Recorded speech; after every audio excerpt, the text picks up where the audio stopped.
చింకు చాటు బింది పెట్టి చెరువు కాడికొస్తుంటే చెంతకొచ్చి ఆరా తీస్తాడు. బిందె నిండిపోయిందంటే బరువు మొయ్యలేవంటూ సాయం చేస్తే తప్పేంటంటాడు.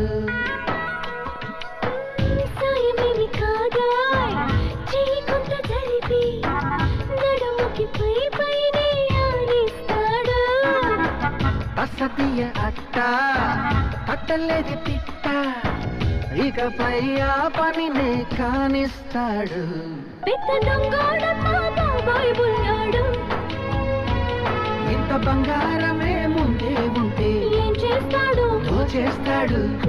నునుగు మిసాలుడు నీడు చూడైనడు నీ వైపే వస్తున్నాడు. కళ్ళల్లో కసి ఉన్నాడు కండల్లో పస ఉన్నాడు.